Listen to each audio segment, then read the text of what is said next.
பெருமாள் சாருக்கு தெரியும். Simple physical exercise எதற்காக செய்கிறோம்? கொஞ்சம் யோசிச்சு பார்த்தீங்கன்னா அதில் பல்வேறு பயன்கள் இருக்கின்றன. அதாவது நம்முடைய உடம்புல 213 ஜாயின்ஸ் இருக்கு, மூட்டுக்கள். அந்த 213 மூட்டுகளும் இப்போ ஒரு மெஷின் நல்லா ஒர்க் பண்ணுதுன்னா அதுக்கு ஆயில் வேணும். அது போல நம்முடைய மூட்டுகள் போன்ஸ் சரியாக செயல்பட வேண்டும் என்று சொன்னால் சைனோவியல் ஃப்ளூயிட் என்கின்ற ஒரு ஃப்ளூயிட் நம்ம உடலில் ஒவ்வொரு ஜாயிண்ட்டுக்கும் தேவை. அந்த சைனோவியல் ஃப்ளூயிடை உருவாக்கக்கூடிய ஒரு தன்மை இந்த சிம்பிளிஃபைடு பிசிக்கல் எக்ஸசைஸுக்கு உண்டு. அதே போல 213 ஜாயின்ஸ் என்று சொல்கிறோமே, அந்த ஜாயின்ஸை அந்த போன்ஸை இணைக்கக்கூடிய அந்த பகுதிகளில் டெண்டன்ஸ் அண்ட் லிகமெண்ட்ஸ் என்று சொல்லக்கூடிய பகுதிகள் இருக்கின்றன.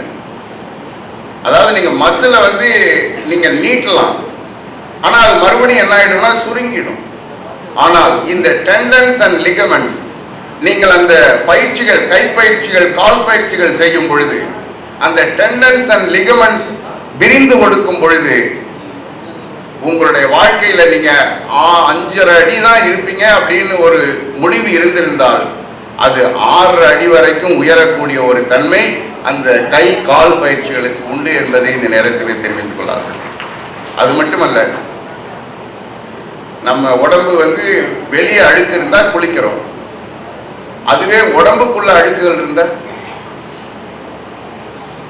அப்ப உடம்புக்குள்ள நம்ம சாப்பிடுற சாப்பாடு சரியான சாப்பாடாக இல்லாவிட்டால், மகரிஷி சொல்லியது போல முரண்பாடுள்ள உணவாக இருந்தால், அதிக அளவில் சாப்பிடக்கூடிய ஒரு தன்மை நமக்கு இருந்தால் உடம்புல அக்யூமுலேஷன் ஆஃப் டாக்சின்ஸ் அதிகமாக இருக்கும். அதை நம்ம ஃப்ரீ ரேடிக்கல்ஸ் என்று சொல்கிறோம். அந்த ஃப்ரீ ரேடிக்கல்ஸ் என்ன பண்ணும்னா மசில்ஸ்ல போய் தங்கும். அந்த மசில்ஸ்ல போய் தங்குறப்போ அது என்ன பண்ணும், அதுலயும் அதிகமா தங்குறப்போ அடுத்து எந்த இடத்துல போய் தங்கலாம்னு பார்ப்போம். அப்பதான் ஜாயின்ஸ்ல தங்கும். முக்கியமா எங்க தங்கும் அப்படின்னீங்கன்னா நம்ம மூட்டு இருக்கு பாத்தீங்களா, கால் முட்டி, அதுக்கு பின்னால நிறைய போய் சேர்ந்துக்கும். அதனாலதான் இந்தியாவில் பாத்தீங்கன்னா 6 கோடி மக்களுக்கு ஆர்த்தரைட்டிஸ். அப்ப அந்த மூட்டுக்களில் இருக்கக்கூடிய அசுத்தங்களை வெளியேற்ற வேண்டும் என்று சொன்னால், ஃப்ரீ ரேடிக்கல்ஸை வெளியேற்ற வேண்டும் என்று சொன்னால் உங்களுக்கு free oxidants and antioxidants தேவை என்பதற்காக நாம் செய்யக்கூடிய பயிற்சிகள் தான் அந்த கை கால் பயிற்சி. அந்த அற்புதத்தை நமக்கு சொல்லிக் கொடுத்திருக்கக்கூடியவர் நம்முடைய மகரிஷி என்று நினைக்கும் பொழுது உண்மையிலேயே மிக பாராட்டப்பட வேண்டிய ஒரு விஷயமாக பார்க்கின்றோம். அதே போல நீங்க தசை நரம்பு தசை பயிற்சிகளை பண்றோம். நம்ம அந்த நரம்பு தசை பயிற்சிகளை செய்யறப்போ அந்த வஜ்ராசனால உட்கார்ந்து நம்ம குனியற டயத்துல உடலில் இருக்கக்கூடிய அந்த பயோ கெமிக்கல், அந்த ஹார்மோன் செக்ரீஷன் அது மிக பேலன்ஸ்டாக செக்ரீட் ஆகும். அக்ரஷனை பத்தி சொன்னாங்க, ஸ்ட்ரெஸ்ஸை பத்தி சொன்னாங்க. ஒருத்தனுக்கு ஏன் மனம் தான் முக்கியம், பிரச்சனைன்னு சொன்ன அனைத்து பிரச்சனைக்கும் மனம் தான் முக்கியம். அந்த மனம் சரியாக இல்லை என்று சொன்னால் கிரலின் அப்படிங்கிற ஒரு அமிலம் மூளையில் அதிகமாக உருவாகும். கிரலின் அப்படிங்கிற ஒரு அமிலம் அதிகமாக சுரந்தால் இடுப்புல அட்ரீனல் கிளாண்ட்ல இருக்கக்கூடிய கார்டிசால் என்கின்ற அந்த அமிலம் இன்னும் அதிகமாக சுரக்கும். கார்டிசால் அப்படிங்கிற அமிலம் அதிகமாக சுரக்கும் பொழுது மறுபடியும் அது மூளையை அட்டாக் பண்ணும். அங்க புரோலாக்டின் அப்படிங்கிற இன்னொரு அமிலம் அற்புதமாக பயங்கரமா அதிகமாக உருவாகும். அப்ப நியூரோபெப்டைட் என்று சொல்லுகின்ற ஒரு கெமிக்கல் சப்ஸ்டன்ஸ் குறைவாக மூளையில் உருவாகும் பொழுது நமக்கு ஸ்ட்ரெஸ் வரும். அந்த ஸ்ட்ரெஸ்ஸை போக்கக்கூடிய, இப்ப நீங்க பார்த்திருப்பீங்க பேப்பர்ல, அதாவது தனியார் துறையில ஒர்க் பண்ற மக்கள்ல 85% பேர் ஸ்ட்ரெஸ்ல இருக்காங்கிறத பார்க்கணும். இப்ப அவங்க சொன்னாங்க எந்தெந்த ஏரியால நீங்க கான்சென்ட்ரேட் பண்ணணும் அப்படின்னு சொன்னாங்க. பெண்களிடம் கான்சென்ட்ரேட் பண்ணணும். அன்ஆர்கனைஸ்டு செக்டார்ஸ், அந்த கட்டட தொழிலாளிகள்லாம் இருக்காங்க பாருங்க, அவங்கள்ட்ட நம்ம போகணும். அதே போல சென்னையில 19 லட்சம் சேரி தொழிலாளர், சேரி பகுதியில் வசிக்கக்கூடியவர்கள். அந்த 19 லட்சம் பேர்ல 11 லட்சம் பேருக்கு டயபெட்டிக்ஸ், ஹைப்பர் டென்ஷன், இது ரெண்டும் சேர்ந்து அவர்களெல்லாம் காப்பாற்றக்கூடிய ஒரு தன்மை நமக்கு தேவை என்பதை இந்த நேரத்தில் பார்ப்போம். அதே போல நீங்க பாத்தீங்கன்னா இந்த கபாலபாத்தி செய்வீர்கள், அதே போல ஓஜஸ் மூச்சு பயிற்சி செய்வோம். இந்த அதுல கிடைக்கக்கூடிய அந்த உயிர் சக்தி பிராணா, அது அற்புதமான ஒரு தன்மையை நமக்கு கொடுக்கும் என்பதை பார்க்கின்றோம். அதாவது நீங்க சாதாரணமா கோபமா இருந்தீங்கனாலோ அல்லது ரொம்ப அதிகமா உடல் உழைச்சாலோ அல்லது உழைக்காமலே இருந்தாலோ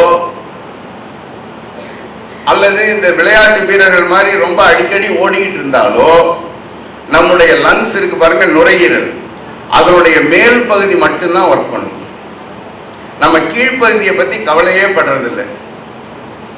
அந்த மேல் பகுதி மட்டும், அதைத்தான் ஷேலோ பிரீத்திங் அப்படின்னு சொல்றோம். அந்த ஷேலோ பிரீத்திங் என்று சொல்லக்கூடிய ஒரு தன்மையை தொடர்ந்து நம்ம பண்ணிட்டு இருந்தோம்னா லங்ஸினுடைய கீழ்ப்பகுதியில அப்படியே அழுக்குகள் படிஞ்சு போயிடும்.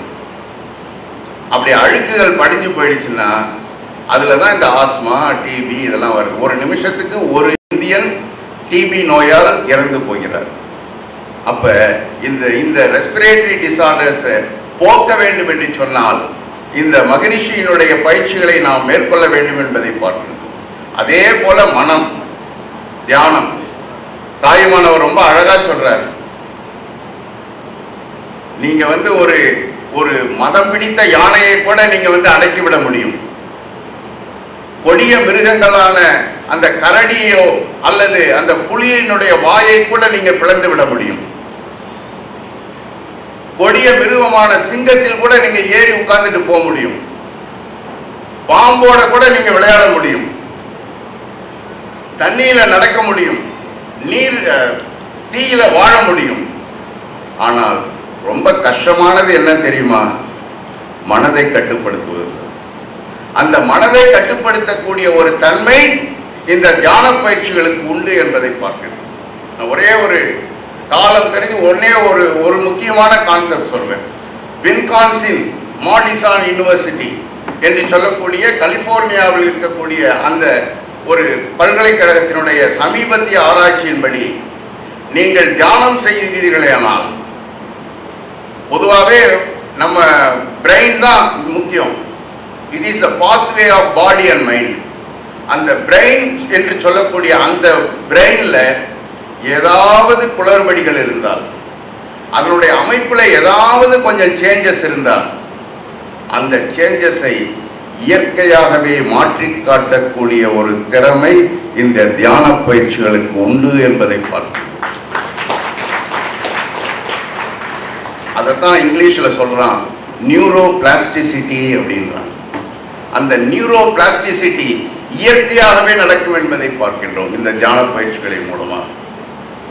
அது துரிய தியானமாக இருக்கட்டும், சாந்தி தவமாக இருக்கட்டும், அல்லது அந்த மற்ற ஏனைய தவ பிரச்சனைகளாக இருக்கு, ஆகின தியானம், 9 விதமான தியானங்கள் மகரிஷியினுடைய அத்தனைக்கும் நன்மைகள் உண்டு. இன்னும் ஒன்றே ஒன்று சொல்லிக் கொள்கிறேன். அந்த நீங்க தியானம் செய்யும் பொழுது உங்களுடைய அந்த நியூரோ பிளாஸ்டிசிட்டி என்பது மட்டுமல்ல, உங்களுடைய ஸ்பேஷியல் மெமரி அதிகமாகும், பிரெயின் வால்யூம் அதிகமாகும், four brain, mid brain, hind brain மிகச் சிறப்பாக செயல்படும். கிரே மேட்டர், ஒயிட் மேட்டர் என்று சொல்லக்கூடிய பகுதிகள் எல்லாம் சிறப்பாக செயல்படும். ஹார்மோன் செக்ரீஷன் சிறப்பாக செயல்படும். ஜீன்ஸ் மிகச் சிறப்பாக செயல்படும். இந்த அனைத்து நன்மைகளும் கொண்டிருக்கக்கூடிய அந்த ஒரு, இப்போ நீங்கள் ரீசெண்டாக பார்த்தீங்கன்னா, இப்போ இந்த மருந்து மாத்திரையெல்லாம் நம்ம எதுக்கு சாப்பிட்றோம்? 3 காரணத்துக்காக சாப்பிட்றோம். இப்போ ஹைப்பர் டென்ஷனே வச்சுக்கோங்க, 13 கோடி மக்கள் இருக்காங்க இந்தியாவில். 13 கோடி மக்கள் ஹைப்பர் டென்ஷன்ல பாதிக்கப்பட்டவர்களாக இருக்கார்கள். High BP.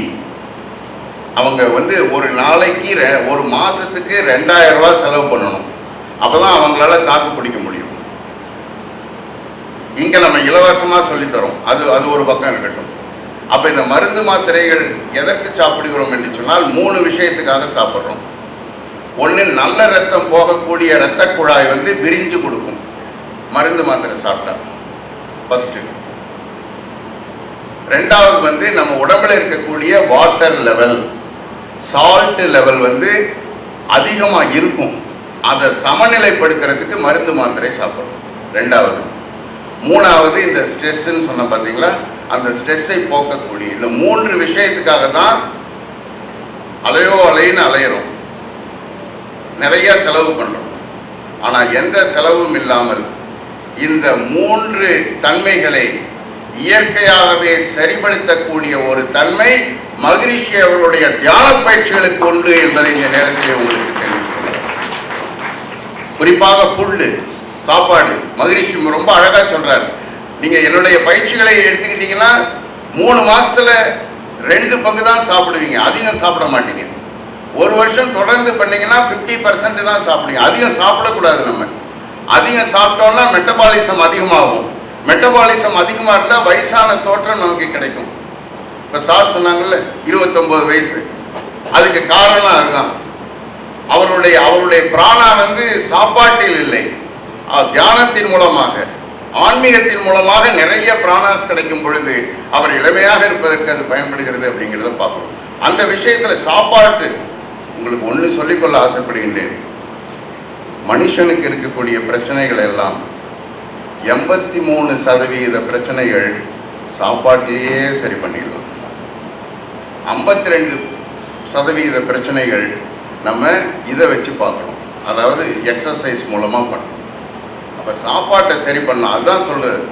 நீங்கள் வந்து என்ன மாதிரி சாப்பிடக்கூடாதுங்கிறார், அதிகமாக சாப்பிடக்கூடாதுங்கிறார், முரண்பட்ட உணவை சாப்பிடக்கூடாதுங்கிறார், புலால் சாப்பிடக்கூடாதுங்கிறார், தண்ணி போடக்கூடாது, சிகரெட் குடிக்கக்கூடாது.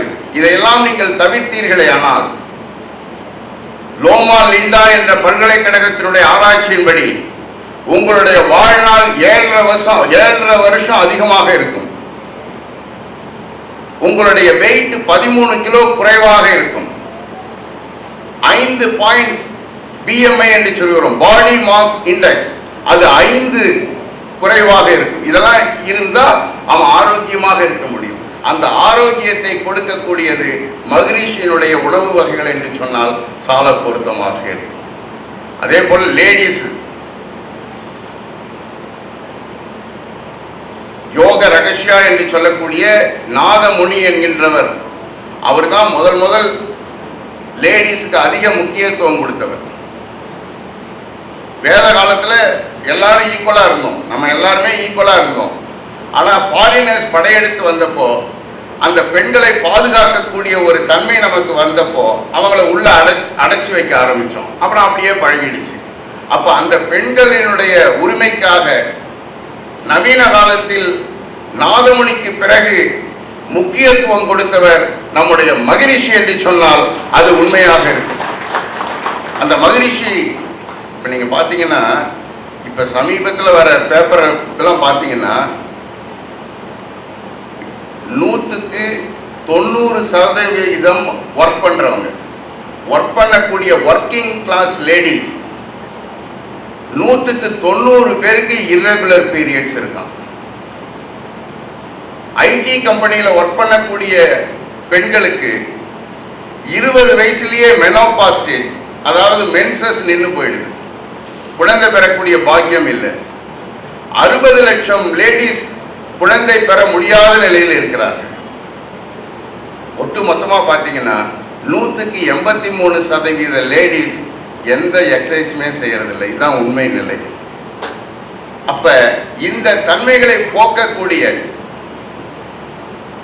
எவ்வளவு ஒரு அற்புதமா மகரிஷி இருந்திருக்காரு பாருங்க, எவ்வளவு அற்புதமா மகரிஷி இருந்திருக்காரு பாருங்க. அதாவது ஒரு மெனோபாஸ் ஸ்டேஜ், குழந்தை பிறக்காத மென்சஸ் நிக்க போகுது அப்படிங்கிற டைம் வரைக்கும் நம்ம உடம்புல ஈஸ்ட்ரோஜன் அப்படிங்கிற ஒரு ஹார்மோன் செக்ரீட் ஆகிட்டே இருக்கும்.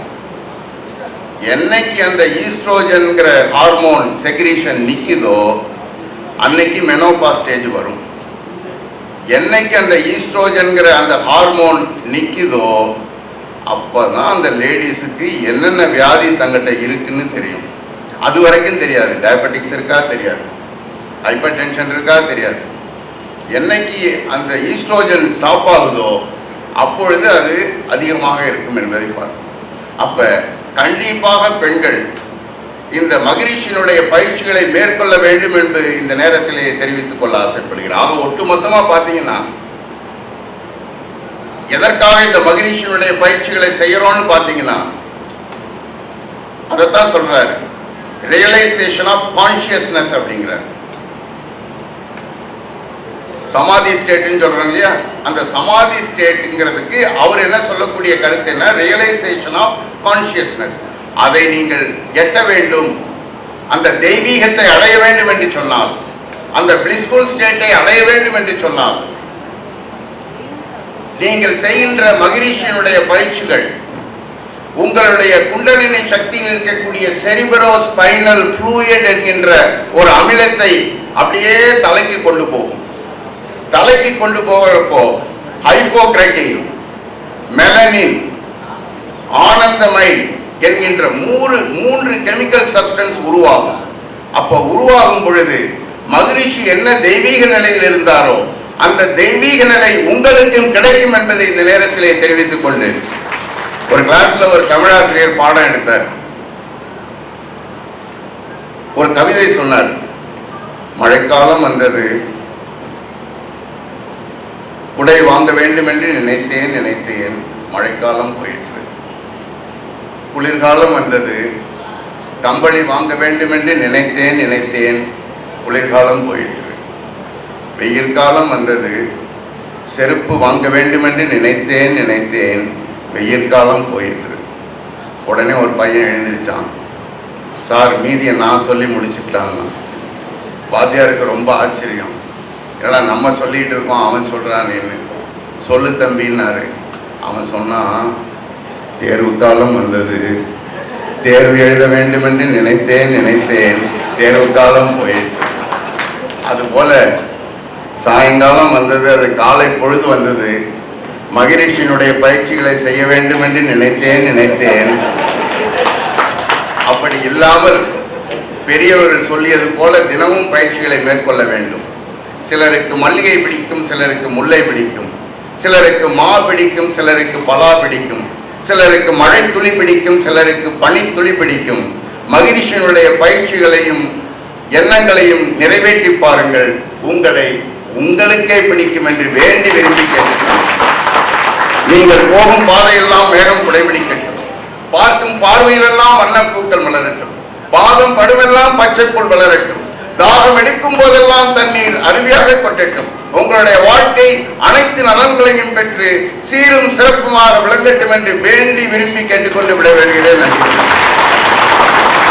உள்ளுணர்வு கல்வியை உள்ளன்போடு பரப்பி உடல் உள்ளம் உலக அமைதிக்கு வழிகாட்டும் உலக சமுதாய சேவா சங்கத்தின் கல்வி பிரிவின் இயக்குனர், விஷன் இயக்கத்தின் director academic doctor K Perumal ஐயா அவர்கள்.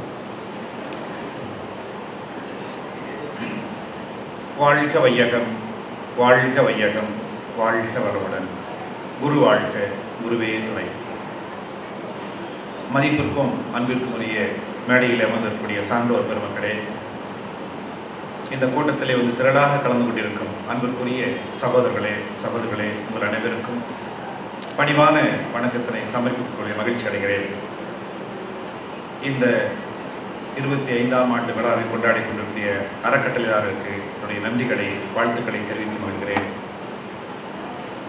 இது மேலும் வளர்ந்து இன்னும் பல்வேறு தரப்பு மக்களுக்கும் இது பயனளிக்க வேண்டும்.